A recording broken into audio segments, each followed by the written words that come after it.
it's Joanna and Abby here for our last discussion on regenerative farming. I'm going to go ahead and apologize real quick.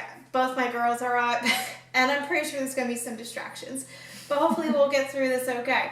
So, we are going to be talking about grass-fed versus grain-fed and about what our kind of future goals look like at the very end. So, Abby, go ahead and tell us a little bit about grass-fed. Okay. Oh, and I'm sorry. This is mostly pertaining to cattle. Some of these principles could also be used for other animals, but we're basically talking about grass-feeding cattle.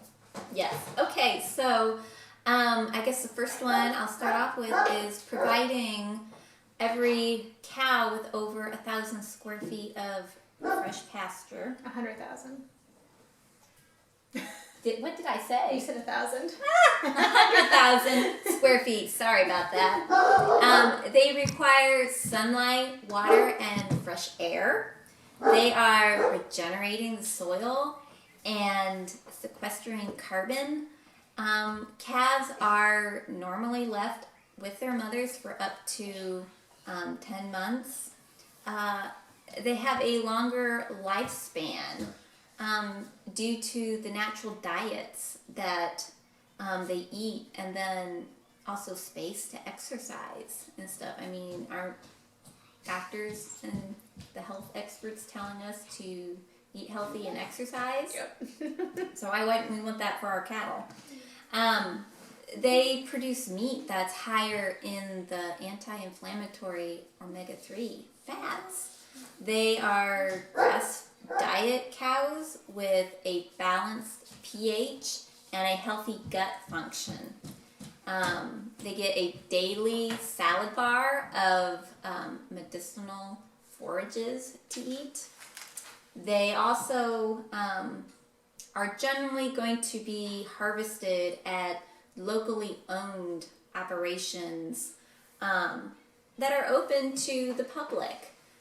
They also self-harvest the grass themselves below their feet. Grass-fed meat accounts for 3% of U.S. Retail beef sales, and it's an industry made up of 1,000 family farms, and it's how cattle and the ecology have thrived for a millennia. And so I guess I'll leave with the end of slower, better, happier, healthier cattle. And in contrast to that, for grain-fed cattle, they are raised on concrete feedlots, and they only get about 60 square feet per animal. It requires fossil fuels, chemicals, tillage. That's all degrading the environment and emitting carbon. Cows are separated from their mothers at 5 to 6 months versus grass-fed, which was 10 months. They have shorter lifespans due to their high grain diets and hormone implants. They produce meat higher in inflammatory omega-6 fats, where the grass-fed, they were higher in anti-inflammatory omega-3 fats. And omega-3 fats are the good kind, omega-6 fats are the bad kind. Grain-fed diets are ulcerated, acidic. They are E. coli infested cow rumens. I mean, cows were just not meant to eat grain, so there's going to be all kinds of issues when they're given grain diets. These grain diets that cows are consuming are GMO grains produced with chemicals, which are then what we are eating. They are harvested at industrial scale slaughterhouses that are closed to the public. And you want to know, why are they closed to the public? Because there's things happening in there they don't want you to see. These the feed that they get are made from afar, and they have to be transported, which goes into all those fossil fuels needing to be used. Grain-fed accounts for 97% of the U.S. retail beef sales. And it's an industry that is controlled by 4 main corporations, made possible the last 80 years through industrial agriculture. And so as Ab and I were just going through these different compare contrast and talking about all the different things where grass-fed and grain-fed and just the discussion of it, a couple things that came up were looking at quality versus quantity. So with grass-fed, you're getting quality meat. And what are some things about quality meat? Yeah, so one of them, of course, is that it's higher in the omega-3 fat, which is good for you. But also with grass-fed quality meat is that you don't have to eat as much as compared to the grain-fed one, where, you know, it's empty of nutrition, and so you eat more of it because you're not as full and stuff. Because that grass-fed cow is getting all the nutrients it needs. You're eating those nutrients, and so if you want to like compare or contrast, you know, eat a grass-fed hamburger where you get at a nice local restaurant versus McDonald's. How many of you guys eat your McDonald's hamburger and are like, I am still starved? Or you go to the restaurant and you eat that grass-fed hamburger and you can only get halfway through it and you're boxing up the other half for tomorrow. That's because the grass-fed just has so much more nutrients. You don't need to eat quite as much of it. Quality versus quantity. Yes. Another thing is, we were talking to, Abby mentioned it, and it's something that I didn't really think about, is that there is 100% grass-fed, Yes. 100% grain-fed, and there's also grass-fed up until, I don't know when. Then the last part of where you're finishing your cattle out, they will feed them grain to Fatten them up before they get slaughtered. Yes. And so a lot of that grocery store beef that says grass-fed, a lot of them, very misleading. Yeah, there's pretty likely most of those were actually grain-fed at the very end. And the only other thing I wanted to mention is, I know I am very cost effective. I'm always looking for the cheaper way out, and so a lot of that comes to the fact that just our financial where we're at, we can't always pay for that grass-fed beef. But as we said, you don't need as much. So when you're thinking about a pound of hamburger, grass-fed versus grain-fed, you can get more out of the grass-fed than you maybe think you can. And the other thing I thought about this last year, I want to say 2020, I personally noticed when I went to the grocery store, I am looking at prices. And I am trying to find the best price with the best kind of meat I can find. And I was a little surprised that the cost of beef was pretty high. And that was for that really cheap grain-fed cow. Its price was almost the same as a grass-fed cow. And I was really confused why that was. And then as Abby and I are talking about all the different grass-fed versus grain-fed contrasts, is because of COVID-19 that there wasn't as much traveling. The grain that had to be transported, that maybe cost more money. The warehouses were probably shut down and they weren't getting as many cows pushed through as they normally do, so to cover up those costs. It was more expensive. Just all the different little things that go into a grain-fed cow that grass-fed cows, if you're at your local farmer, he's still able to push those cows through. And so that might be why that price was a little bit different. Obviously, I'm not in that industry. I do not know for sure. But just that compare contrast is that a grass-fed cow is also more sustainable. And if we're looking at a world that we want to be more sustainable, that we're going to be able to continue to have beef over the next hundreds of years, you know, grass-fed sustainable, grain-fed isn't always sustainable. You have to create that grain to feed them. So that was just one little tidbit in my mind that I wanted to share. So lastly, we're going to talk about our 10-year goals and what that looks like. I'm going to have Abby go first. Okay. So for our 10-year goal, we are hoping to put all of our acres back into perennial pastures and doing everything from planting trees to create windbreaks for our animals, to create homes for wildlife, basically to enhance our land aesthetically and aromically, diversifying our farm from what it is now.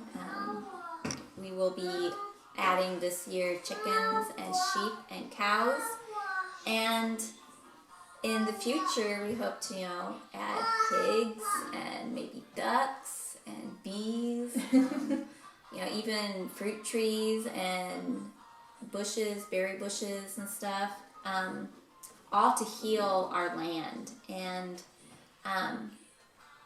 we also want to start serving our community in offering our products to people, and eventually, yes, opening a farm store and stuff as well. So. And I'm excited about the farm store. That was not in my 10-year goal until Abby brought it up to me. And the more I think about it, that really does excite me. So some of my 10-year goals are, and what it has been for a while now, is to be as sustainable here on our 7 acres as we can be to feed my personal family. And to do that, we're going to have greenhouses and several garden plots to where we are growing a variety of things. Like Abby, I would like to have some sort of orchard so I can have apples and pears and peaches and all that stuff, so that we can get any kind of produce we need off of our own farm. If there's something we can't get, there's just something that we can't grow that I just can't do or whatever, that I am able to find somebody locally who can do that for me through a neighbor or a family friend, whatever. Somebody local. That is my main goal. But even then, through our animals, we have chickens and goats now. We would love to have cows and pigs. I don't know about anything else, but I'm sure other things will come into play. How about bees? Bees, I know. I'm a little timid about bees. But that will be something I'll let Abby do, and then I'll just go get my bee products from her. I'll come get my vegetables. Yes. And oat milk from her. Yeah. Abby's not too sure about the goats. I'm not too sure about the bees. Uh-huh. But, like she said, the goat milk, that's where we want to get our dairy from. The chickens, that's where we're going to get our eggs, as well as have meat chickens to get our meat, cow meat, pork meat, I guess beef meat, pork Bacon. meat. Everyone loves bacon. But for us, because we are on a smaller property than Abby, we're only looking at having 2 to 3 of each animal, so that we can do it through regenerative farming practices on the smaller land. We're being diverse, we're healing our land, we're able to do it sustainably, feed ourselves. And that is the goal. And then with the farm store with Abby, what I would like to see done there is, being able to bring my produce to the farm store and being able to be in my community in that way, but also educating them and giving them the confidence that they can farm or garden as well. Yeah. I think a lot in my past, I did not grow up in the farming community at all. I grew up in the city. Honestly, neither did I. Yeah, and I think we both had family members who had our grandparents farms. Yeah. But when it came to our parents, they didn't. No, and we just did not grow up that way. No. Now, we both had moms that gardened, yeah, but it wasn't on a massive level. No. And so I think Abby maybe had a little bit more, but maybe not. But anyhow, we didn't have a whole lot of background when it comes to farming and gardening, and here we are doing it ourselves. Yes. It can be done, and I want to be able to give people the confidence in that. I want to normalize it. Yes. That it is an amazing thing to grow your own food. And it is, I don't know, it's okay to do it. I just want to normalize that idea. I was super excited when my laying hens laid their first 2 eggs. Yes. Me too. I'm going to be really excited first week of May when my goat Mara has her baby and starts milking. Like, that is exciting and it's fun and that's normal. That's cool. That's awesome. So yeah, so that's what my 10-year goal looks like. So I want to thank you guys for listening to us, discuss regenerative farming and our passion for it. We love talking about it. We love sharing about it. We would love to hear questions or comments from you. Abby, everything you want to say? Yeah, I want to thank you as well for taking the time, the interest in watching these videos, and letting Joanna and I open our hearts and our dreams up to you guys. And I just want to personally encourage you guys as well that you can do it. You can farm, and you just have to go for it. And honestly, I believe this is one of Jill Salatin's quotes that he says. He says that when everyone thinks you're crazy or a lunatic, that, my friends, is when you're on to the real breakthrough. And to me, that's liberating. It's freedom. And so I guess the last 2 words I want to leave with you guys is freedom and hope. So I also want to leave you too with a quote, and it's by Don Campbell. And he says that if you want to make small changes, change how you do things. If you want to make major changes, change how you see things. Yeah. So. And I also encourage you to join the community. If this at all piqued your interest, you want to know more, we have both found out that the community of regenerative farmers, of gardening in general, is just very open. They want you to ask questions. They want to share with you. They want you to join in with them. We aren't keeping all the secrets. We don't want you to stay away from us. We want you to join us. Yes, exactly. So I think that's all we have to say. Yeah. Thank you again. And see you guys next week on some other topics. See ya.